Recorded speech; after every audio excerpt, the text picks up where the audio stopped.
الحمد لله رب العالمين الذي هدانا لهذا وما كنا لنهتدي لولا أن هدانا الله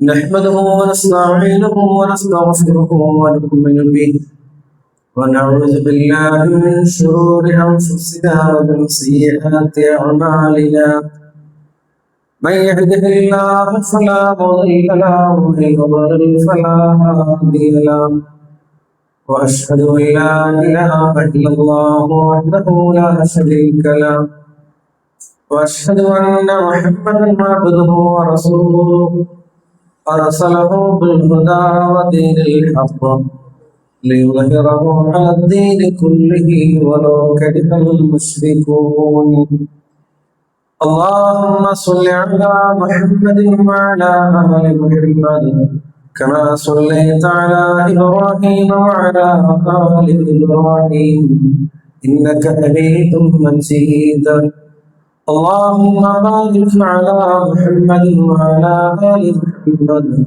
كما باركت على إبراهيم وعلى آل إبراهيم إنك حميد مجيد أما بعد فإن خير الحديث كتاب الله وخير الهدي هدي محمد صلى الله عليه وسلم وشر الأمور محدثاتها وكل محدثة بدعة وكل بدعة ضلالة أيها الإخوان والأخوات أوصيكم عباد الله وإياي بتقوى الله أعوذ بالله من الشيطان الرجيم بسم الله الرحمن الرحيم يا أيها الذين آمنوا اتقوا الله حق تقاته ولا تموتن إلا وأنتم مسلمون يا أيها الناس اتقوا ربكم الذي خلقكم من نفس واحدة وخلق منها زوجها وبث منهما رجالا كثيرا ونساء واتقوا الله الذي تساءلون به والأرحام إن الله كان عليكم رقيبا സത്യവിശ്വാസികളെ വിശ്വാസികളെ അല്ലാഹു റബ്ബുൽ ഇസ്സത്തിന്റെ വിധിവിലക്കുകൾ ജീവിതത്തിലുടനീളം പാലിച്ചുകൊണ്ട് യഥാർത്ഥ മുഅ്മിനുകളായി മുത്തഖികളായി നിലകൊള്ളണമേ എന്ന് സ്വന്തത്തോടുന്നതുപോലെ ആദ്യമായി വസിയത്ത് ചെയ്യുകയാണ്. അല്ലാഹു റബ്ബുൽ ഇസ്സത്ത് യഥാർത്ഥ മുത്തഖികളിൽ നമ്മേവരെയും ഉൾപ്പെടുത്തുമാറാകട്ടെ. അല്ലാഹു സുബ്ഹാനഹു വ തആല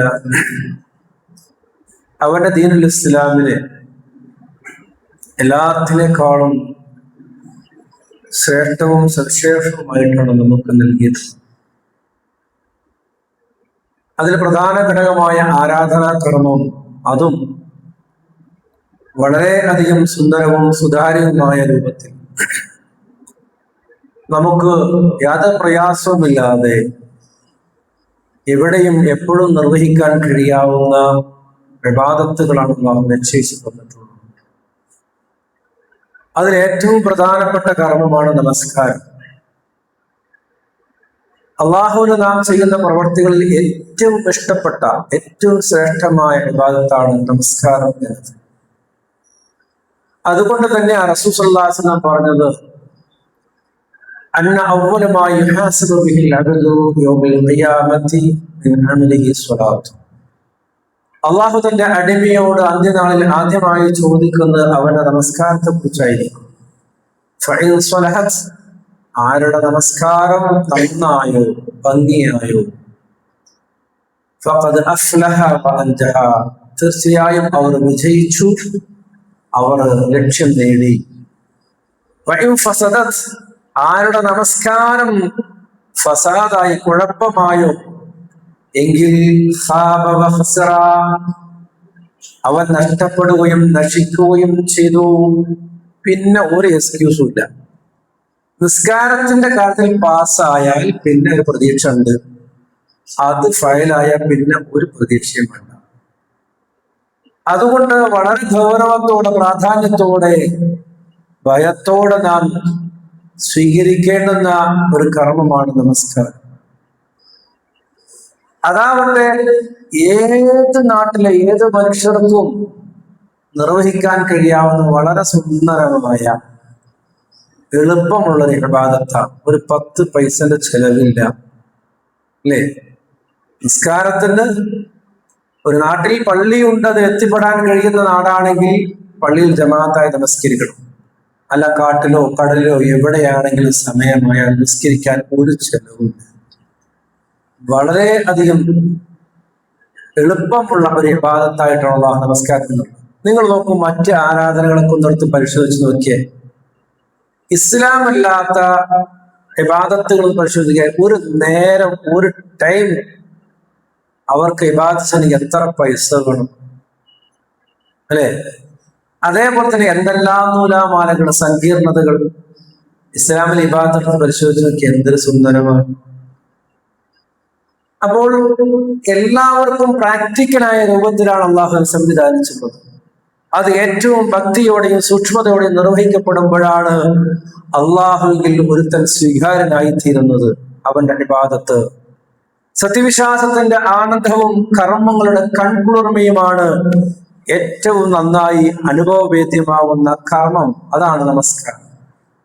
ഒരു മുഅ്മിനിന് മനസ്സിനും കണ്ണിനും കുളിർമ നൽകുന്ന, അനുഭൂതി നൽകുന്ന ഇബാദത്താണ് നമസ്കാരം. അതിനൊരുപാട് പ്രത്യേകതകൾ നമുക്ക് ഖുർആനിലും സുന്നത്തിലുമൊക്കെ ആ നമസ്കാരത്തെ കുറിച്ച് പറയാൻ നമുക്ക് കാണാൻ കഴിയും. അല്ലാഹു സുബ്ഹാനഹു വ തആല അതിനെ മുഅ്മിനുകളുടെ ഒന്നാമത്തെ ലക്ഷണമായിട്ടാണ് പറഞ്ഞത്. സൂറത്തുൽ മുഅ്മിനൂൻ അല്ലാഹു പറയുന്നു, ഖദ് അഫ്ലഹൽ മുഅ്മിനൂൻ, തീർച്ചയായും സത്യവിശ്വാസികളെ വിജയിച്ചിരിക്കുന്നു.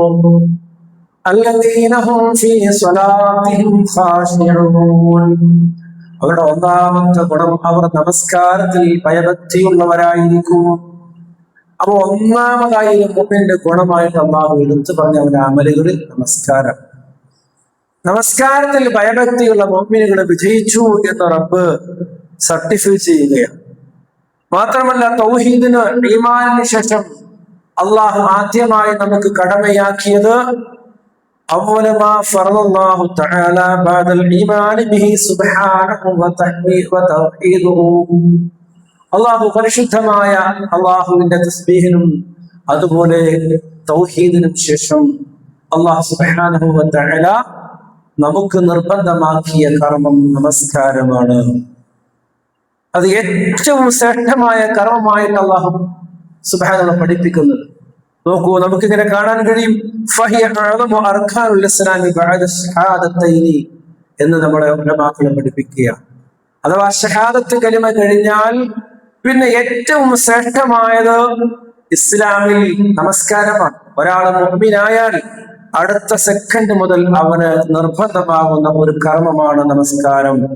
ഒരവസ്ഥയിലും അതിലൊരു വിട്ടുവീഴ്ചയുമില്ലാത്ത ഒരു കർമ്മവും കൂടിയാണ് നമസ്കാരം എന്ന് നമ്മൾ മനസ്സിലാക്കുന്നത്. റസൂലുള്ളാഹി സ്വല്ലല്ലാഹു അലൈഹി വസല്ലമ നമസ്കാരത്തിന് വേണ്ടി റസൂലയും സ്വഹാബത്തും ഒക്കെ വളരെ ആഗ്രഹത്തോടെ കാത്തിരിക്കാനുണ്ടായിരുന്നു. ഒരു മുഅ്മിനിന് തന്റെ എല്ലാ സന്തോഷവും സങ്കടവും പറയാൻ കഴിയാവുന്ന, തന്റെ റബ്ബിനോട് പറയാൻ കഴിയുന്ന ഒരു സന്ദർഭമാണ് നമസ്കാരം. നമ്മുടെ എല്ലാ പ്രയാസങ്ങളും, നമ്മുടെ ഏറ്റവും അടുത്ത കൂട്ടുകാരൻ, നമ്മുടെ ഏറ്റവും വലിയ രക്ഷിതാവ്, നമ്മുടെ പ്രിയപ്പെട്ടവൻ അത് അല്ലാഹുവാണ്. ഭാര്യയേക്കാൾ, ഭർത്താവിനേക്കാൾ, മാതാപിതാക്കളെക്കാൾ നമ്മുടെ അകവും പൂർവവും അറിയുന്ന, നമ്മുടെ കഴിവും കഴിവുകേടും അറിയുന്ന, നമ്മെ ഏറ്റവും കൂടുതൽ സ്നേഹിക്കുന്നത് റബ്ബാണ്. ആ റബ്ബിനോട് നമ്മുടെ കാര്യങ്ങളൊക്കെ തുറന്ന് സംസാരിക്കാൻ അതിന് കഴിയുന്ന ഒരു ഇബാദത്താണ് നമസ്കാരം. നമസ്കാരത്തിന്റെ ഓരോ പ്രാർത്ഥനകളും നമ്മൾ അർത്ഥമറിഞ്ഞാൽ നമുക്കത് വല്ലാത്ത ഒരു തഖ്വയും വല്ലാത്തൊരു സമാധാനവും നൽകും. അല്ലാഹുവിനുള്ള സംസാരങ്ങളാണ് ഓരോ തസ്ബീഹുകളും ഓരോ പ്രാർത്ഥനകളും. റസൂലുള്ളാഹി സ്വല്ലല്ലാഹു അലൈഹി വസല്ലം പറയുകയുണ്ടായി, ഇന്ന അഹദക്കും ഇദാ സ്വല്ലാ ഫഇന്നമാ യുനാജി റബ്ബഹു, നിങ്ങളിൽ ഒരാൾ നിങ്ങളുടെ റബ്ബിനോട് നമസ്കരിക്കാൻ എന്നാൽ അവനോട് നിങ്ങൾ സ്വകാര്യമായിട്ട് വർത്തമാനം പറയുകയാണ്. റബ്ബിനോട് നിങ്ങൾ സ്വകാര്യമായി, റബ്ബിനോട് ആരും കേൾക്കാതെ നിങ്ങളുടെ മനസ്സിന്റെ സങ്കടങ്ങളും നിങ്ങളുടെ സ്വപ്നങ്ങളും പ്രതീക്ഷകളും നിങ്ങളുടെ സന്തോഷങ്ങളും എല്ലാം റബ്ബിന്റെ മുമ്പിൽ നിങ്ങൾ ഇറക്കി വെക്കുകയാണ്.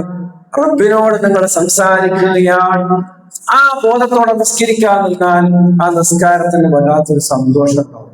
നിസ്കാരം കഴിഞ്ഞാലും വല്ലാത്തൊരു അനുഭൂതി ഉണ്ടാവും. ഒരു ഒഴിഞ്ഞ മനസ്സ്, പ്രശ്നങ്ങളും പ്രയാസങ്ങളും ഒഴിഞ്ഞ ഒരു മനസ്സോടെ, തപ്പിയുള്ള മനസ്സോടെ നമുക്ക് ആ മുസല്ലയിൽ നിന്ന് എഴുന്നേൽക്കാൻ കഴിയും. ആ ചിന്തയില്ലെങ്കിലോ ഒരു മാറ്റം ഉണ്ടാവില്ല. നിസ്കാരം കഴിഞ്ഞാൽ സമയം പോയി എന്നല്ലാതെ ഒരു മാറ്റം ഉണ്ടാവില്ല. ചില ആൾക്കാർ നിസ്കാരത്തിന് നിന്നിട്ട് ആവശ്യമില്ലാത്തൊക്കെ ചിന്തിച്ച് നിസ്കാരം കഴിഞ്ഞാൽ കൂടുതൽ ടെൻഷൻ ആവുക ചെയ്യാം. ആ നിസ്കാരം കൊണ്ട് ഒരു പ്രയോജനമില്ല. അതുകൊണ്ട് പറഞ്ഞത്, നിങ്ങളുടെ മുനാജിന് റബ്ബഹു, നിങ്ങളുടെ രക്ഷിതാവിനോടുള്ള സ്വകാര്യ സംഭാഷണമാണ് നമസ്കാരം. അങ്ങനെയാണ് നിങ്ങൾ നമസ്കാരത്തെ എടുക്കേണ്ടത്.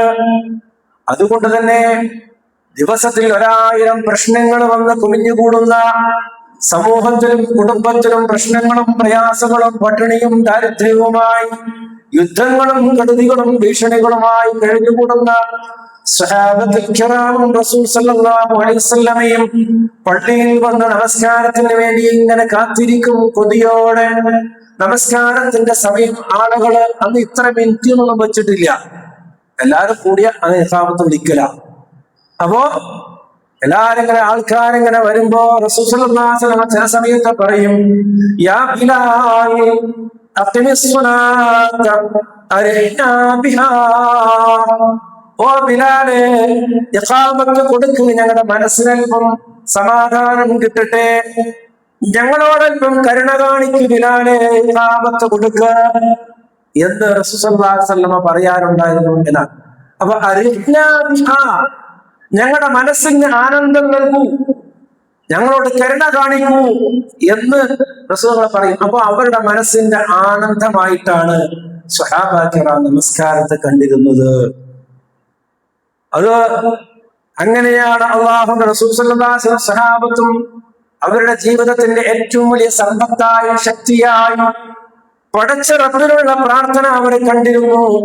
റസൂൽ സല്ലല്ലാഹു അലൈഹി വസല്ലം പറയുകയാണ്, ഇസ്തഖീമൂ, നിങ്ങൾ ശരിയായി നിലകൊള്ളുവീൻ, വലൻ തുഹ്സൂ, അല്ലാഹുവിന്റെ അനുഗ്രഹങ്ങള്, റബ്ബിന്റെ അനുഗ്രഹങ്ങള് നിങ്ങൾ നേരെ നിൽക്കുകയാണെങ്കിൽ, തഖ്വയോടുകൂടി നിലകൊള്ളുകയാണെങ്കിൽ അതിന്റെ അനുഗ്രഹങ്ങൾ നിങ്ങൾക്ക്, അതിൽ കിട്ടുന്ന കൂലി നിങ്ങൾക്ക് കണക്കാക്കാൻ കഴിയില്ല.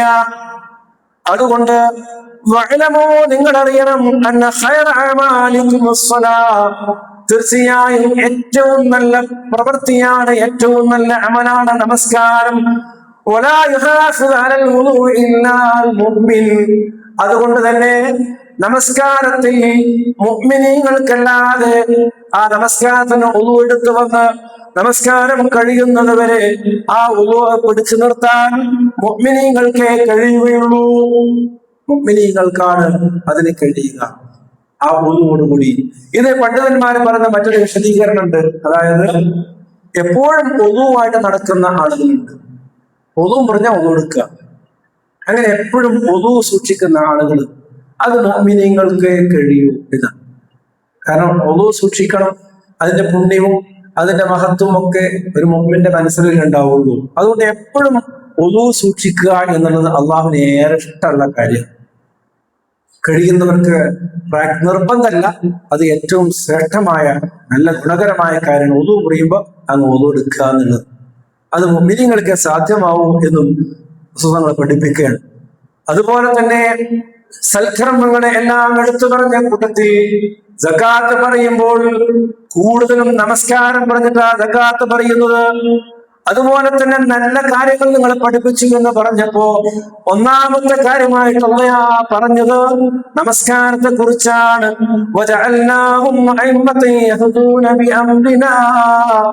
നല്ല സന്മാർഗമുള്ള നേതാക്കന്മാരെ ഞാൻ നിങ്ങൾക്ക് നൽകി. നല്ല നല്ല നന്മ നിറഞ്ഞ അമലുകളും നിങ്ങൾക്ക് ഞാൻ നൽകി, അത് വഹി നൽകി. എന്നിട്ട് ഒന്നാമത് പറഞ്ഞത് നമസ്കാരം നിലനിർത്തലാണ്. അപ്പൊ അള്ളാഹ് നല്ല കർമ്മങ്ങൾ നിങ്ങൾക്ക് നൽകി എന്ന് പറഞ്ഞിട്ട് ഒന്നാമതായി പറഞ്ഞ നമസ്കാരത്തെ കുറിച്ചാണ്. ഒരുപാട് ഇബാദത്തുകൾ പറയുന്ന കൂടുതൽ ആദ്യം നമസ്കാരത്തിനെ എടുത്തു പറയുന്നതായി വിശുദ്ധ ഖുർആൻ നമുക്ക് പറയുന്നത് കാണാൻ കഴിയും. ഇങ്ങനെ ധാരാളം സ്ഥലങ്ങൾ റബ്ബ് തആല നമസ്കാരത്തെ കൂട്ടി പറയുന്നത് കാണാൻ കഴിയും. മാത്രമല്ല റസൂൽ സല്ലല്ലാഹു അലൈഹി വസല്ലമയോട് നമസ്കാരത്തിന്റെ കാര്യത്തിൽ പ്രത്യേക ശ്രദ്ധ വേണമെന്ന് അല്ലാഹു സുബ്ഹാനഹു വ തആല നമ്മോട് പറയുന്ന റസൂലോട് പറഞ്ഞു കാണാൻ കഴിയും. റസൂൽ സല്ലല്ലാഹു പറഞ്ഞു, നബിയെ, നിങ്ങൾ നിങ്ങളുടെ കുടുംബത്തോട് നമസ്കരിക്കാൻ കൽപ്പിക്കൂ നബിയെ. അത് നബിയോട് മാത്രമല്ല മുഴുവൻ സത്യവിശ്വാസികളോടുമുള്ള ആജ്ഞാപനമാണ്. നിങ്ങൾ നിങ്ങളുടെ കുടുംബത്തെ നമസ്കരിക്കാൻ കൽപ്പിക്കണം. അല്ലെ? നമ്മളത് ചെയ്യലുണ്ടോ? നമ്മളൊക്കെ ജുമാക്ക് പോലും നമ്മളെ ഭാര്യമാരെവിടെ? നമ്മളെ ഭാര്യമാരും കുട്ടികളും ഇന്ന് പള്ളിയിൽ ഇവിടെ ഉണ്ടോ? അല്ലെങ്കിൽ അവരടുത്തുള്ള പള്ളിയിലുണ്ടോ? അത് ഉറപ്പുവരുത്താറുണ്ട്. വീട്ടിലേക്ക് ഫോൺ ചെയ്യുമ്പോ മീൻ വാങ്ങിയതും ചോറ് വെച്ചതും കറി വെച്ചതും എല്ലാം ചോദിക്കുമ്പോ നിസ്കരിച്ചോ എന്ന് ചോദിക്കലുണ്ടോ ഫോണിലൂടെ? ഇന്ന് ലോഹ നിസ്കരിച്ചാൽ എപ്പോഴാണ് നിസ്കരിച്ച്? അസർ നിസ്കരിച്ചോ? മക്കളെ വിളിക്കുമ്പോ അവരുടെ സ്നേഹവും പുന്നാരും മനുഷ്യനും മോനെ നിസ്കരിച്ചോ മോളെ. കുശലാന്വേഷണത്തിൽ വിശേഷങ്ങൾ അന്വേഷിക്കുമ്പോ അതിന്റെ കൂടെ നമസ്കാരവും ഓർമ്മപ്പെടുത്തണം. എപ്പോഴും വീട്ടിൽ കുടുംബങ്ങളോട് നമസ്കാരത്തെ ഓർമ്മപ്പെടുത്തിയിരിക്കണം. അവരെ ശല്യം ചെയ്യാൻ പാടില്ല. ചില ആൾക്കാരുണ്ട്, ചില കുട്ടികൾ പറയുന്നതാണ്, നിസ്കരിച്ചു എന്ന് പറഞ്ഞാലും ഉമ്മ പോയി ബാത്റൂമിൽ പോയി നോക്കും, അവിടെ വെള്ളം നനഞ്ഞിട്ടുണ്ടോ, എന്റെ കൈ പിടിച്ചു നോക്കും, നനച്ചിട്ടുണ്ടോ. ഈ വക ശല്യങ്ങൾ പാടില്ല. എന്നിട്ട് ഒരു കുട്ടി പറയാൻ, ഞാൻ ഇപ്പൊ നിസ്കാരം നിർത്തി, ഞാൻ നിസ്കരിച്ചു പോയാലും ബാത്റൂമിൽ പോയി നോക്കും, എന്റെ കൈമ പിടിച്ചു നോക്കും, പിന്നെ ഞാൻ നിസ്കരിച്ചത് ഇങ്ങനെ ഞാൻ നിസ്കരിക്കും. അല്ലേ? കുട്ടിയുടെ പറഞ്ഞത് പോലെ ഉമ്മ കാണിക്കാനല്ല, അള്ളാഹ് കാണാനാണ് ഉമ്മ അങ്ങനെ പറഞ്ഞോട്ടെ. അത് ഉമ്മാക്ക് ഇതിനുള്ള സ്നേഹം കൂടുതൽ കൊണ്ടാണ്, ഇഷ്ടമല്ലാഞ്ഞിട്ടല്ല. അതുകൊണ്ട് മോനെ നിസ്കാരം ഒഴിവാക്കരുതിട്ടോ. അപ്പോ നിസ്കാരം കുട്ടികളോട് പറയണം, പക്ഷെ അവരെ ശല്യം ചെയ്യാൻ പാടില്ല. ശല്യപ്പെടുത്തുന്ന രൂപത്തില്ല, സ്നേഹത്തോടെ അവർക്ക് നിസ്കരിക്കാൻ തോന്നുന്ന രൂപത്തിൽ എപ്പോഴും അവരെ ഓർമ്മിപ്പിച്ചു കൊണ്ടിരിക്കണം. അല്ലാഹു റസൂൽ പറയാ, നിങ്ങൾ നിങ്ങളുടെ കുടുംബത്തിനോട് നിസ്കരിക്കാൻ കൽപ്പിക്കണം. എന്നിട്ട് അതിൽ നിങ്ങൾ ക്ഷമ കൈക്കൊള്ളുകയും വേണം. നിസ്കാരത്തിന് കാര്യം ക്ഷമിക്കണം. കാരണം കൃത്യത്തിന് നിസ്കരിക്കണം എന്നുണ്ടെങ്കിൽ ചില കാര്യങ്ങളൊക്കെ ഒഴിവാക്കേണ്ടി വരും, ചില കാര്യങ്ങളിലൊക്കെ വിട്ടുവീഴ്ച ചെയ്യേണ്ടി വരും. അല്ലെ? നല്ലോണം കച്ചവടം ഇങ്ങനെ പൊരിഞ്ഞ് നിൽക്കുന്ന സമയം എപ്പോഴാണ്? മഗ്‌രിബ് ഇങ്ങനെ കൊടുക്കുമ്പോ, അല്ലെ അസ്വറന്ന്. അപ്പോ ജമാഅത്ത് വേണോ കച്ചവടം വേണോ? അതാണ് കച്ചവടത്തിൽ, ജോലിയിൽ, വ്യവസായത്തിലൊക്കെ എന്ത് ചെയ്യും? എന്റെ വരുമാനത്തിൽ നിന്ന് 1000-ഓ 10,000-ഓ പോകട്ടെ, ഒരുത്തനെ കൂടെ ശമ്പളത്തിന് വെക്കാം, എനിക്ക് ജമാഅത്തിന് പോകണം. 10,000 അല്ല എനിക്ക് വലുത്, സ്വർഗമാണ് വലുത്. അതുകൊണ്ട് എന്റെ ലാഭത്തിൽ നിന്ന് ഒരാളുടെ ശമ്പളം പോയിക്കോട്ടെ, എനിക്ക് കൃത്യമായി നിസ്കരിക്കാൻ ജമാഅത്തിന് പോകണം. അതാണ് മുഅ്മിൻ. അല്ലാതെ ഇങ്ങനെ പിശുക്കി ജമാഅത്തിന് പോകൂല, അവിടെ നിന്ന് ഇങ്ങനെ എണീക്കൂല. അങ്ങനെ സ്വഭാവം മുഅ്മിനീങ്ങൾക്ക് ഉണ്ടാവുകയാണ്. നിങ്ങൾ ചിന്തിച്ചിട്ടോ? സ്വഹാബത്തുൽ കിറാമിനെ പോലെ തിരക്കുള്ള ഒരു സമൂഹം ലോകത്ത് ഉണ്ടായിട്ടില്ല. എപ്പോ നമ്മൾ യാത്ര, യുദ്ധം, പ്രയാസങ്ങൾ, എന്നിട്ട് അവർ ഒരു നേരങ്ങൾ നിസ്കാരം ജമാഅത്തിന് പള്ളിപ്പോയിട്ടുണ്ടോ? അപ്പോ എന്താണ് കാരണം? ഇന്നത്തെ ബിൽഗേറ്റ്സിനെക്കാളും 10-100 ഇരട്ടി സ്വത്ത് കൂടുതൽ ഉസ്മാൻ റളിയല്ലാഹുവിന്റെ സ്വത്ത്. ഇന്നത്തെ സ്വത്ത് കണക്കാക്കി അന്ന് അത്രയും കൂടുതലാണ് കണക്കുകൾ പറയുന്നത്. ആ ഉസ്മാൻ റളിയല്ലാഹു ജമാഅത്ത് നഷ്ടപ്പെടുത്തിയിട്ടുണ്ടോ? ആ ഉസ്മാൻ റളിയല്ലാഹു എന്തെങ്കിലും നന്മ നഷ്ടമായിട്ടുണ്ടോ? യുദ്ധമാകട്ടെ, നിസ്കാരാവട്ടെ, ദീന പഠിക്കലാവട്ടെ, എന്തെങ്കിലും നഷ്ടമായിട്ടുണ്ടോ അദ്ദേഹത്തിന്? ഇല്ല. എന്താ കാരണം?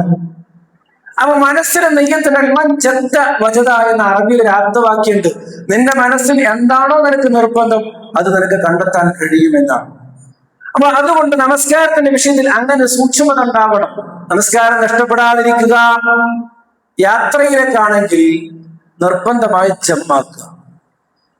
നിർബന്ധം. നാട്ടിൽ നിന്ന് ഇവിടെ ഒരാൾ വന്നു, എനിക്കിപ്പോ ഇനിയിപ്പോ ആ മഗ്‌രിബിനെ പ്രശ്നമുള്ളൂ, അസറിന് ഞാൻ ജമാക്കണില്ല എന്നിട്ടിരുന്നാൽ അങ്ങനെ ഇരിക്കാൻ പാടില്ല. നീ അസർ ജമാക്കണം.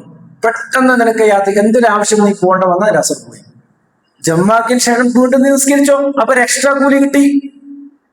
നീ അസർ ജമാക്ക് എന്നതിന് ശേഷം വീണ്ടും നിനക്ക് പോകേണ്ട വന്നാൽ അത് മതി.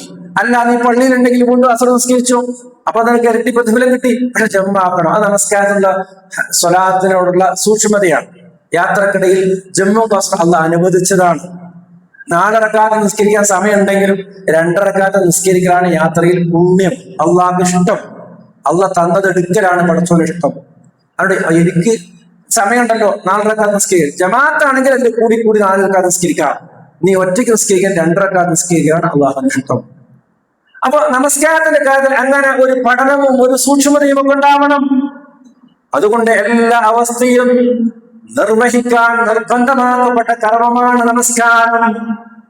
നിന്റെ തലച്ചോറിൽ ബുദ്ധിയുള്ള കാലത്തോളം ഏത് മാലിന്യത്തിൽ നീ ആരും നോക്കാനില്ലാതെ കിടക്കുകയാണെങ്കിലും നിന്റെ മനസ്സുകൊണ്ടെങ്കിലും നീ നമസ്കരിക്കണം.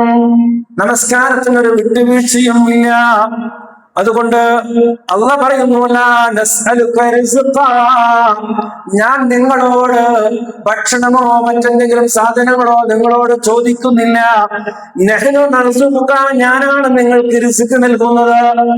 ജീവിത വിഭവങ്ങൾ ഞാനാണ് നിങ്ങൾക്ക് നൽകുന്നത്, നിങ്ങളല്ല. നിങ്ങളാ ഞാൻ നൽകിയതിന് നന്ദി കാണിച്ചാൽ മതി. ജീവിതത്തിന്റെ അവസാന വിജയം അത് മുത്തഖീങ്ങൾക്കാണ്. ആരാ മുത്തഖീങ്ങൾ? മുത്തഖീങ്ങളുടെ ഒന്നാമത്തെ ലക്ഷണം നിസ്കാരത്തിൽ സൂക്ഷ്മത ഉണ്ടാവുക എന്നതാണ്. അതില്ലാതെ അവന്റെ തത്വയൊന്നും അള്ളാഹുവിന് ആവശ്യമില്ല. നമസ്കാരത്തിന് വിളിക്കുമ്പോ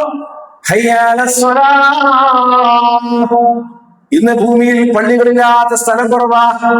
നമസ്കാരത്തിലേക്ക് വരൂ എന്ന് വിളിക്കുമ്പോ ആ റബ്ബ് വിളിക്കാൻ പറഞ്ഞ റസൂലുള്ളാഹി നടപ്പിലാക്കിയ സ്വഹാബത്ത് ഏറ്റെടുത്തു.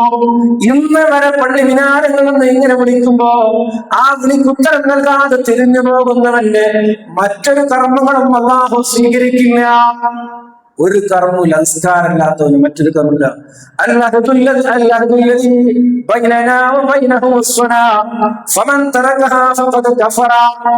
നമ്മുടെയും ഒരു അമുസ്ലിമിന്റെയും ഇടയിലുള്ള വ്യത്യാസം അത് നമസ്കാരമാണ്. ആര് നമസ്കാരം ഒഴിവാക്കുന്നുവോ ഫഖദ് കഫറ, അവൻ കാഫിറായി. ഒരു നേരം നിസ്കാരം ഒഴിവാക്കിയാൽ മതി. സ്ഥിരമായിട്ട് നിസ്കരിക്കാതിരിക്കണ്ട. ആദ്യപ്പോ നിസ്കരിച്ചിട്ട് കുഴപ്പമൊന്നുമില്ല, പിന്നെ നിസ്കരിക്കാം എന്ന് പറഞ്ഞാൽ പോയി, ഈമാൻ പോയി, അവന് കാഫിറായി. കാരണം രോഗമോ മറവിയോ ഉറക്കമോ അങ്ങനെയുള്ള ആ അള്ളാഹ് അനുവദിക്കുന്ന കാരണങ്ങളെ കൊണ്ടല്ലാതെ ഒരു കാരണമില്ലാതെ ഒരു നേരം നിസ്കാരം വയ്ക്കാൻ കാഫിറായി, നിഷേധിയായ. അപ്പോ ആ അവസ്ഥയിൽ അവൻ മരിച്ചാലോ കാഫിറായിട്ടാണ് മരിക്കുന്നത്. അതുകൊണ്ട് വളരെ ഗൗരവമുള്ള വിഷയമാണ്. റസൂലുള്ളാഹി സ്വല്ലല്ലാഹു അലൈഹി വസല്ലം അഹ്സാബ് യുദ്ധവേളയിൽ കുഫാറുകൾ വന്ന്, ശത്രുക്കൾ വന്ന് റസൂലുള്ളാഹിയെ വല്ലാതെ ഹൈജാക്ക് ചെയ്ത് മദീനയെ ചുറ്റും വളഞ്ഞുകൊണ്ട് നമസ്കരിക്കാൻ കഴിയാത്ത അവസ്ഥയിൽ ളുഹറും കഴിഞ്ഞു, അസറും കഴിഞ്ഞു, മഗ്രിബും കഴിഞ്ഞു. അവസാനം ഇശാ നമസ്കാരത്തിന്റെ സമയത്താണ് സാവകാശം കിട്ടിയത്. ആ സമയത്ത് അല്ലാഹുവിന്റെ റസൂൽ പ്രാർത്ഥിക്കുകയാണ്, മലഅല്ലാഹു അലൈഹിം ബുയൂതഹും വഖുബൂറഹും നാറാ കമാ ശഗലൂനാ അനി സ്വലാത്തിൽ മുസ്താ.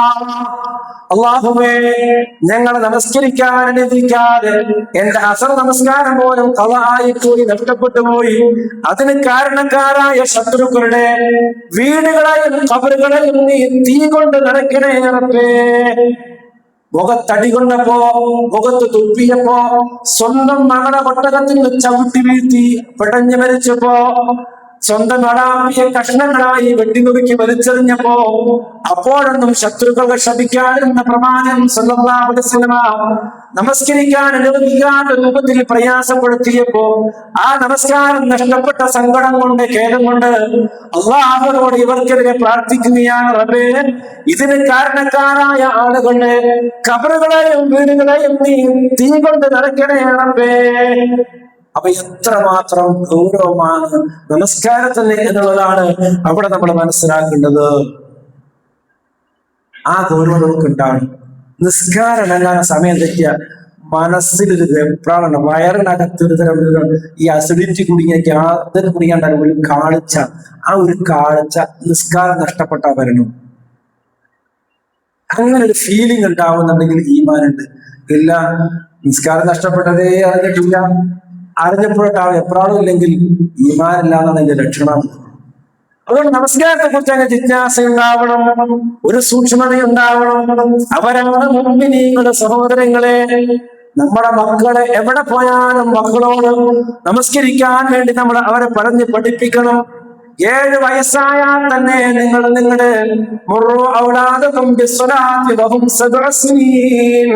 നിങ്ങളുടെ മക്കളോട് 7 വയസ്സായാൽ നിങ്ങൾ നമസ്കരിക്കാൻ കൽപ്പിക്കണം. അവരെ കൂട്ടിക്കൊണ്ട് പള്ളിയിലേക്ക് പോകണം. ളുഹറിനും അസ്റിനും മാത്രം കൊണ്ടുപോകും. എന്നിട്ട് സുബഹിക്ക് സുഖാര്യം പുറത്തു വെച്ച് കുട്ടിക്ക് 7 വയസ്സല്ല ആയിട്ടുള്ളൂ, ചെറിയ കുട്ടിയല്ലേ. ആ കുട്ടി 70 വയസ്സായാലും സുബഹി നിസ്കരിക്കൂല. 7 വയസ്സായാൽ തന്നെ കുട്ടിയെ സുബഹിക്ക് കൊണ്ടുപോകണം. തണുപ്പുണ്ടെങ്കിൽ തണുപ്പിനെ സംരക്ഷിക്കാനുള്ള സാധനം വാങ്ങിച്ചു കൊടുക്കുക, അതിൽ കുട്ടീനെ കൊണ്ടുപോകുക. ആ കുട്ടി 70 വയസ്സായാലും സുബഹി നമസ്കാരം കൊടുക്കില്ല. മനസ്സിലായോ? നിങ്ങൾക്ക് അതിന്റെ പുണ്യവും കിട്ടും. അതുകൊണ്ട് കുട്ടികളെ ഇബാദത്തിന്റെ കാര്യത്തിൽ ഒരു വിട്ടുവീഴ്ചയും നിങ്ങൾ കാണിക്കരുത്. അള്ളാഹുവിന്റെ റസൂൽ സ്വല്ലല്ലാഹു അലൈഹി വസല്ലമയാണ് നിങ്ങളെക്കാൾ അള്ളാഹുമായിട്ട് അടുപ്പമുള്ള ആൾ. ആ റസൂൽ സ്വല്ലല്ലാഹു പറഞ്ഞ് 7 വയസ്സായ നിസ്കരിക്കാൻ നിങ്ങൾ കൽപ്പിക്കും, നിസ്കാരം ശീലിപ്പിക്കണമെന്ന്. അപ്പോൾ അങ്ങനെ അത് പെൺകുട്ടികളാണെങ്കിലും അവരെ വീട്ടില് നമസ്കരിക്കാനുള്ള ഉണർച്ച ഉണ്ടാക്കണം. നിങ്ങൾ വാതിൽ, ചില ആൾക്കാരൊക്കെ സുബഹി കഴിഞ്ഞ ഓടുന്നാണ് അവിടേക്ക് പോകണം. അതെ, ഞാൻ ആ വാതിൽ കൂട്ടിയിട്ടാ വന്നിരിക്കണേ, ചാവി പോക്കറ്റിലാണ്. ആ വീട്ടില് കല്യാണം കഴിച്ച മകനുണ്ടാവും, മോളെ പുതിയാപ്പിള ഉണ്ടാവും, ചെറിയ ബാല്യമുള്ള കുട്ടികളുണ്ടാവും. അവരൊക്കെ കൂട്ടിയിട്ട് മൂപ്പര് മാത്രം പള്ളിയിലേക്ക്. എന്തൊരു ദുഷ്ടനാണ്! ഇതിനേക്കാൾ മോശപ്പെട്ടൊരു മനുഷ്യൻ വേറെ ഉണ്ടോ? അപ്പൊ അവരൊക്കെ നരകത്ത് പോയിക്കോട്ടെ, ഞാൻ മാത്രം സ്വർഗത്തിൽ. ഒരു മുഅ്മിനിന്റെ വീട് നേരത്തെ ഉറങ്ങുന്ന വീടും നേരത്തെ എഴുന്നേൽക്കുന്ന വീടുമാണ്.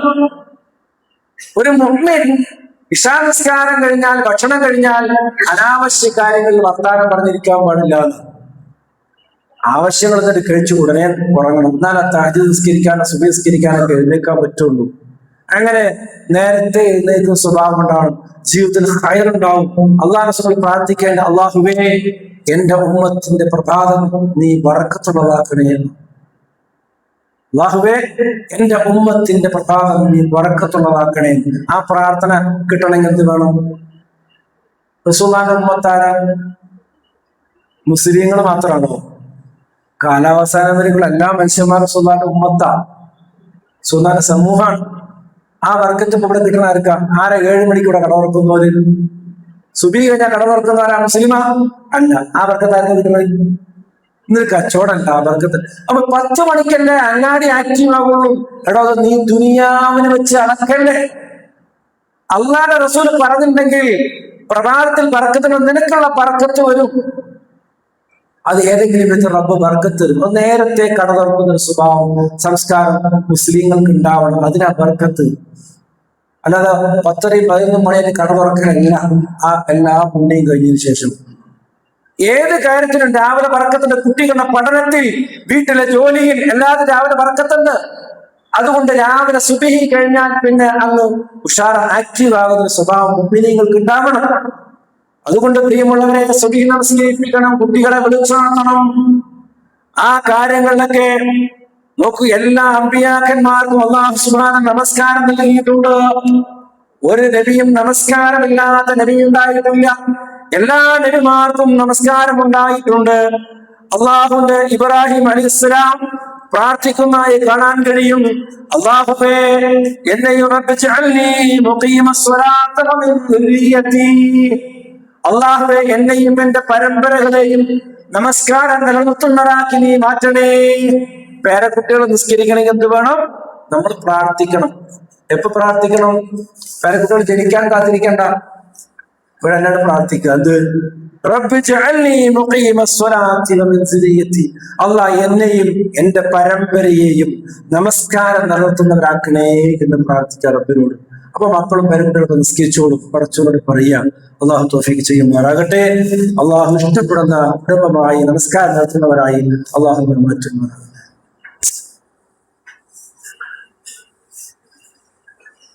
ഇന്നൽ ഹംദലില്ലാഹ് കസീറൻ ത്വയ്യിബൻ മുബാറകൻ ഫീഹി റബ്ബുനാ ഖൈറുല്ലാഹ് وصلى الله وسلم على نبينا محمد وآله يا أيها الذين آمنوا اتقوا الله حق تقاته ولا تموتن إلا وأنتم مسلمون. സത്യവിശ്വാസികളെ വിശ്വാസികൾ, യഥാർത്ഥ മുസ്ലിമായിക്കൊണ്ട് അള്ളാഹു യഥാർത്ഥ രൂപത്തിൽ ഭയപ്പെടുകയും പരിപൂർണ്ണ മുസ്ലിമായിക്കൊണ്ട് മാത്രം വിടകൊള്ളുകയും ചെയ്യുകയാണ്. ഒരിക്കൽ കൂടെ സ്വന്തത്തോടെ നമ്മൾ വസീയത്ത് ചെയ്യുകയാണ്. അള്ളാഹു നമ്മെ തുണയ്ക്കുമാറാകട്ടെ. റസൂലുള്ളാഹി സ്വല്ലല്ലാഹു അലൈഹി വസല്ലം പറയുകയാണ്, എന്റെ സമുദായത്തിൽ അല്ലെ ജനങ്ങളിൽ നിന്ന് അള്ളാഹു ആദ്യമായി ഇല്ലാതാക്കുന്ന നന്മ വിശ്വാസതയാണ്. വിശ്വസ്തത ഇല്ലാതാകും, അമാനത്ത് ഇല്ലാതാകുന്ന. അവസാനമായിട്ട് ദീനിൽ ഇല്ലാതാവുന്ന നിസ്കാരാണ്. വിശ്വാസം എപ്പോഴയോ നഷ്ടപ്പെട്ടു കഴിഞ്ഞു, ഇനി ആകെപ്പുള്ള ഒരു നിസ്കാരം മാത്രം. അതുകൂടെ ഇല്ലാതായ ലോകം നശിക്കും. അതുകൊണ്ട് പ്രിയമുള്ളവരെ, സമ്പത്ത് ഇങ്ങനെ ഉണ്ടാക്കി വെച്ചത് അനുഭവിക്കാൻ നല്ല മക്കളും പേരക്കുട്ടികളും വേണ്ടേ? വേണമെങ്കിൽ നിസ്കാരം നിലനിർത്തിക്കോ, പഠിച്ചവരോട് പ്രാർത്ഥിച്ചോ, നിസ്കരിക്കുന്ന മക്കളായി പേരക്കുട്ടികളായി വളർത്തിക്കോ. എന്നാലേ ജീവിതത്തിൽ സമാധാനവും ലോകത്ത് സന്തോഷവും ഉണ്ടാവും. അള്ളാഹു നമ്മെ തുണയ്ക്കുമാറാകട്ടെ. അതുപോലെ തന്നെ നമസ്കരിക്കുന്നവർക്ക് ഒരുപാട് നേട്ടങ്ങൾ ഉണ്ടാവും. നമസ്കരിക്കുന്ന ആളുകളുടെ വാക്കിലും പ്രവൃത്തിയിലും ജീവിതത്തിലേക്ക് ഒരുപാട് മാറ്റങ്ങളും. സ്വർഗവാസികളും നരകവാസികളും ഒരുപോലെയല്ല. അപ്പൊ ആ സ്വർഗവാസികളായാൽ സംസാരത്തിലും നോട്ടത്തിലും പെരുമാറ്റത്തിലും കൊടുക്കലിലും വാങ്ങലിലും ജീവിതത്തിലൊക്കെ മാറ്റങ്ങൾ ഉണ്ടാവും. അതുകൊണ്ട് നല്ല മക്കളായി, നല്ല കുടുംബമായി, സമൂഹമായി നമുക്ക് രക്ഷയും സമാധാനവും ലഭിക്കണമെങ്കിൽ അള്ളാഹുവിനുള്ള ഇബാദത്തുകൾ വർദ്ധിപ്പിക്കുക, നമസ്കാരത്തിൽ പ്രത്യേക ശ്രദ്ധ പുലർത്തുക. അള്ളാഹു തൗഫീഖ് നൽകുമാറാകട്ടെ. നമസ്കാരം നിലനിർത്തുന്നവർക്ക് അള്ളാഹു ഉൾപ്പെടുത്തുമാറാകട്ടെ. ആർക്കെങ്കിലും നമസ്കാരം നഷ്ടപ്പെടുന്നെങ്കിൽ അള്ളാഹു പുറത്തിരുമാറാകട്ടെ. അവർ ചെയ്യേണ്ടത് എന്താ? സുന്നത്തുകൾ വർദ്ധിപ്പിക്കുക. ഫർദിൽ വരുന്ന കുറവുകൾ നികത്താൻ സുന്നത്തുകളോട് കൊണ്ട് കഴിയും. അതുകൊണ്ട് നിസ്കാരം ജുമാ കഴിഞ്ഞ ഉടനെ എണിച്ചോടാതെ രണ്ടര സുന്നത്തുകൾ നിസ്കരിക്കുക. അവ നിസ്കാരം എന്തെങ്കിലും കുറവുണ്ടെങ്കിൽ ആ സുന്നത്ത് പരിഗണിക്കും. അതുപോലെ ഫർദ് നോമ്പിൽ കൂടെ സുന്നത്ത് നോമ്പ് എടുക്കുക. സക്കാത്ത് കൊടുക്കുന്നതോടൊപ്പം തന്നെ സദഖയും കൊടുക്കുക. ഇങ്ങനെ സുന്നത്തുകൾ വർദ്ധിപ്പിച്ചാൽ ഫർദിലുള്ള കുറവുകൾ നികത്തപ്പെടും. അള്ളാഹുവിന് ഇഷ്ടമുള്ളവരായി മാറുകയും ചെയ്യും. അള്ളാഹു തൗഫീഖ് ചെയ്യുമാറാകട്ടെ. اللهم اغفر للمؤمنين والمؤمنات والمسلمين والمسلمات الأحياء منهم والأموات إنك مجيب الدعوات يا قاضي الحاجات. اللهم أجرنا من النار، اللهم أجرنا من النار، اللهم أجرنا من النار. ولا تسفح القنا بالنار، ولا تجعلنا من حطب النار، وإنها بئس الدار وبئس المثوى وبئس القرار. ربنا اغفر لنا ولإخواننا الذين سبقونا بالإيمان ولا تجعل في قلوبنا غلا للذين آمنوا ربنا إنك رؤوف رحيم.